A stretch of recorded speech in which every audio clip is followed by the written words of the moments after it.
The auction yard smelled of sweat, dust, and despair. A thin haze of heat hovered over the wooden stalls, making the air shimmer and the cries of the gathered crowd bounce against the low, sun-baked walls. She sat on the worn crate, knees trembling, her skirts soaked in blood and sweat, the remnants of her first labor clinging to her like a cruel reminder of the life she had brought into this world. Her baby, swaddled in a ragged piece of cloth, fussed weakly beside her. Tiny hands flailed in the air, seeking warmth, seeking safety, and finding nothing but strangers' eyes in the rough floor beneath. She had been stolen away from her home days ago, sold under false promises that she would find work, that she would have a chance at a new life. But none of that mattered now. Here, in front of the crowd, she was reduced to a commodity, her humanity stripped away in front of dozens of jeering men. Their laughter was cruel, their eyes hungry, and their words like knives cutting deeper than any wound her body carried. "Who'll give me 1000 for the bleeding mother?" the auctioneer called out, slapping the gavel against the wooden post with a force that made her jump. 1000. Step right up, take the girl and claim what's yours. She flinched as men shoved and jostled to get a better view, their excitement vicious, predatory. A few leaned close, their voices dripping with lewd suggestions and boasts of what they would do once she was theirs. Her stomach heaved, but not with nausea, it was rage, fear, and an unspoken promise to survive. She clenched her teeth, forcing herself to breathe through the pain, through the shame, through the endless humiliation. Her child cried again, a high, piercing sound that cut through the raucous crowd. She reached instinctively, trying to soothe him, rocking him gently despite her own trembling. "Shish, shish, my baby," she whispered, her voice a fragile thread against the storm of voices. "I will protect you. I promise I will protect you." The bidding escalated. Voices shouted numbers, knives in the air, hands thrown recklessly into the fray. Some men grabbed her skirts, tugging roughly, testing her strength, testing her submission. She resisted with what little energy her body could muster. Every push and pull sent waves of pain through her still bleeding body. The taste of iron lingered on her tongue, mingling with the dust that coated her lips. She felt small, powerless, like a bird trapped in a cruel cage of men who had no mercy. And then she saw him. He was different. There was no greed in his eyes, no hunger, no cruel anticipation. Just a calm, measured gaze that cut through the chaos, observing her as though he could see the life she had lived, the pain she had endured, and the strength she still carried in the hollow of her spine. He didn't call out, didn't push through the crowd. He simply stepped forward when the bidding reached its cruel peak, his presence commanding without a word. "I'll take her," he said, his voice low and firm. A murmur ran through the crowd. Confusion flickered across their faces. No one expected anyone to step in, not for kindness, not for justice, not for a human soul. They expected greed, cruelty, exploitation, but not this. He ignored their stares and the whispered questions, walking calmly toward her, ignoring the jeers as he reached her side. He extended a gloved hand, and she stared at it, unsure whether to pull away or collapse into it. His other hand gestured to her child, and for the first time in hours, perhaps days, someone offered a soft, careful smile instead of a leer. He didn't touch her without asking. He didn't make her feel less than herself. In that moment, she realized something she hadn't allowed herself to hope for. Someone could see her, truly see her, even now, when she was weakest. With that, the ropes around her wrists were cut, and though she felt a flicker of relief, the fear did not leave entirely. She had been burned before. She had been used before. She had been auctioned, betrayed, and abandoned. But something about the way he moved, the way he held his head high amidst the chaos, told her this man was not like the others. Perhaps he could offer something she had never dared to imagine: safety, respect, even hope. As he helped her to her feet, balancing her weak body and taking the child in one arm, she allowed herself a trembling breath. The crowd's jeers faded behind her as she followed him through the dusty yard. Somewhere, in the far distance, a bird cried.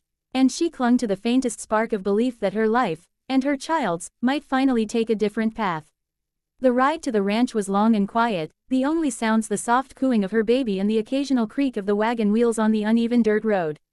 She stayed silent, wrapped tightly in her tattered shawl, eyes fixed on the horizon but seeing little of it.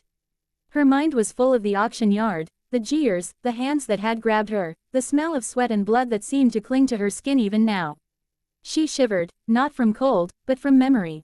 Her body ached, her spirit trembled, and yet she clung to the child in her arms with a ferocity that shocked even her. This tiny being, so fragile and new, was her tether to the world, her reason to survive. The ranch itself was unlike anything she had ever imagined. Rolling fields stretched beneath a sky so wide it made her chest ache, dotted with grazing horses and the occasional cow wandering lazily. A wooden fence ran along the edge of the property, weathered but strong, enclosing a small haven that smelled of hay, earth, and a faint, comforting warmth of home. The house was modest, sturdy, built of warm wood, and from it came the soft laughter of children. At first, she recoiled from every act of kindness. When he offered her a bowl of warm soup, she hesitated, unsure whether it was a trap or a test. When he brought a clean blanket for her and the baby, she flinched. Every gesture, every gentle word, felt too good, too unnatural. She had known nothing but cruelty, yet this man, this stranger, seemed intent only on making her safe. It was confusing and terrifying all at once. "You don't have to speak," he said gently when he noticed her hesitation. "Just rest. Both of you." She wanted to argue, to refuse, to run, but her body betrayed her. She sank onto a chair, holding her baby close. The child's tiny fingers curled around hers, a lifeline she couldn't deny. And for the first time since the auction, she allowed herself a moment of relief, a moment where the weight of fear lifted, just slightly, from her shoulders. Days passed. She began to learn the rhythms of the ranch, the animals that needed care, the chores that could be done slowly and without pressure, and the quiet, steady work that gave her a sense of accomplishment. She discovered that her small contributions mattered. The horses nickered softly when she approached, the cows allowed her near the barns, and even the chickens seemed to recognize her gentle presence. It was a world that operated on respect, not fear. He never pressed her, never demanded her trust or gratitude. He simply existed alongside her, a steady presence in the chaos she had always known. When he spoke, it was not to command but to guide. "You're doing fine," he said one morning as she tended to the baby while the sun climbed over the hills. "Take your time, there's no rush here." Slowly, cautiously, she began to trust him. She realized he wasn't like the men at the auction who had seen her as a thing to own. He saw her as a person, someone with strength and scars and a future worth protecting. And in that realization, a small seed of hope began to grow, fragile and trembling but alive. One evening, as the sun dipped behind the distant mountains, painting the fields in gold and amber, he approached her while she rocked her child on the porch. "You don't have to stay if you don't want to," he said softly. "But I want to offer you something. A choice. A home. A life where you're not just surviving." Her hands tightened around the baby. I don't know if I can trust anyone anymore," she whispered, the words thick with pain and fear. "I understand," he said without judgment. "I won't force you. I only ask that you consider this. Here, you can rest. You can heal. Your child will be safe. And no one will ever treat you like that again." Tears sprang to her eyes unbidden, and she brushed them away angrily, embarrassed by the weakness they betrayed. But even as she struggled, she felt a tiny, stubborn ember of relief. For the first time in her life, someone was offering her more than survival, someone was offering her dignity, safety, and the rarest gift of all, choice. That night, as she lay in a simple bed, her baby curled against her chest, she allowed herself to imagine a future she had never dared to picture. She imagined laughter that wasn't tinged with fear, days filled with sun rather than pain, a life where she and her child were more than just shadows moving through cruelty. She imagined a place where she could belong. And for the first time, she began to believe that such a place might exist, here, on this quiet, sprawling ranch, under the watchful eyes of the man who had saved her not to own her, but to protect her. Weeks turned into months, and with each passing day, the woman discovered a rhythm in the life of the ranch. The chores that once seemed daunting became a source of quiet pride.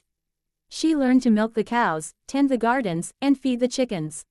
She even began riding the horses, her initial fear slowly replaced by a sense of freedom that made her chest ache with longing.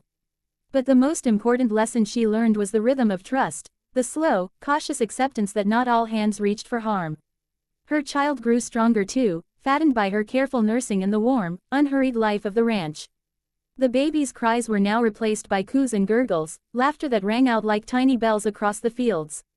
She marveled at each new milestone, every tooth, every grasping hand, every first attempt to crawl.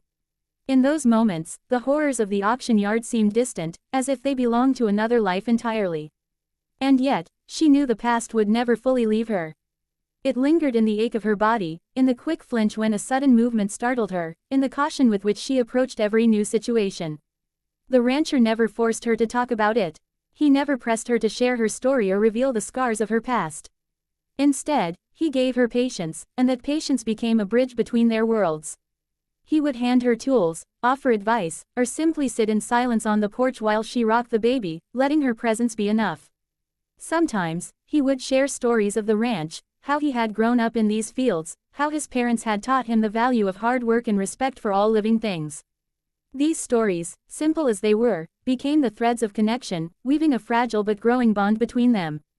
One morning, as the sun rose in a blaze of orange and pink, painting the fields in golden light, she walked through the orchard with her child cradled against her chest. The air smelled of earth and blossoms, and she felt a peace she had never known. She paused under a sprawling apple tree and watched as the rancher tended to the horses in the distance. There was no expectation, no demand, just quiet, steady presence. And she realized, with a start, that she no longer felt the constant, gnawing fear that had shadowed her life for so long. He came to stand beside her, not touching, just walking silently. "You've done well," he said softly, his voice warm, carrying no judgment, only acknowledgement. "Both of you. You've endured more than most could imagine." She looked down at the baby, whose tiny hand curled around hers, and then back at him. For the first time, she didn't see the man who had merely bought her freedom. She saw the man who had given her something immeasurable, the chance to live again. She saw the man who had given her the courage to hope, the strength to heal, and the space to become herself again. Days turned into weeks, and slowly, she began to accept that this was no longer just a temporary refuge. She started helping around the house, organizing meals, tending the garden, and even laughing again, a soft, hesitant laugh that surprised her with its warmth. The children of the ranch began to include her in their games, their laughter and chatter no longer alien but welcoming. For the first time in her life, she experienced belonging. One evening, as the sky blushed with the dying light of the day, she found herself sitting on the porch with him, the baby asleep in her arms. The silence between them was comfortable, filled with unspoken understanding. "I never imagined a life like this," she admitted quietly, her voice trembling. "After everything, I didn't think I could ever feel safe, or happy." He looked at her, his expression unreadable but gentle. "Life doesn't always give second chances," he said softly, "but sometimes, it offers the ones we need the most. You've earned every bit of this, just by surviving. Now, you can choose to thrive." And in that moment, she realized she had already begun to thrive. Her scars were still there, etched in her body and memory, but they no longer defined her. She was no longer a woman who had been auctioned, bruised, and abandoned.